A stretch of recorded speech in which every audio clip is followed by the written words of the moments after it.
Hi, everyone. I'm Erin Griffith. I'm a writer for the New York Times, and I have with me Fred Wilson and Albert Wenger from Unisquare Ventures. We're going to talk about climate. This year, your number one prediction was about climate, and you equated the climate crisis to bigger and more impactful than the two world wars. I'm not sure I said they were bigger, but we can go back and look at that. It's a technological problem, and I think that it's also a fantastic investment opportunity. Albert, why don't you talk about when did you personally wake up to the climate crisis?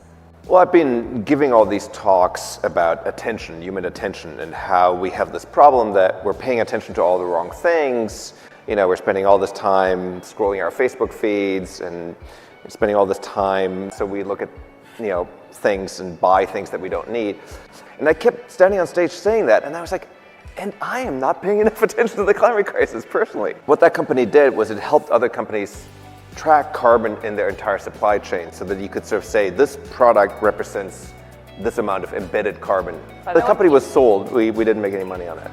Because you couldn't get other investors excited about it? When it was time to write a big check to subscribe to the software, people were like, you know what, the carbon thing, it's not that important. What's different is we're 10 years further into the climate crisis and it's becoming ever more apparent that something needs to be done. I think people are now recognizing that that's what we need to do. I mean, battery storage too. The cost of battery storage per kilowatt hour has been coming down at an amazing rate.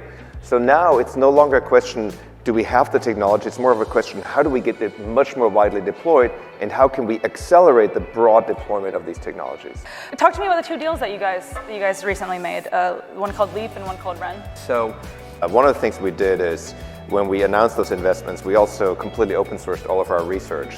We talked about the generational shift. A lot of people are like, this is the problem that I want to tackle. We have a commitment to our existing investors to do the thing that we do. I think how we fail is if we go, oh, that's somebody else's problem. I don't need to do anything here. There's nothing I can do with whatever. Like, we can do lots of things as individuals.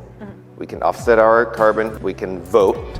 Something that happens in climate a lot is people wind up getting locked into these either-or discussions. And then there are people like, it should all be the government and we should, not have any private.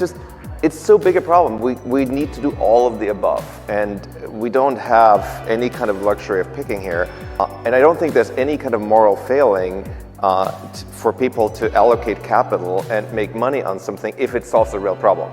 There's people planting trees from drones now. So it's all about taking the things that already work and scaling them up.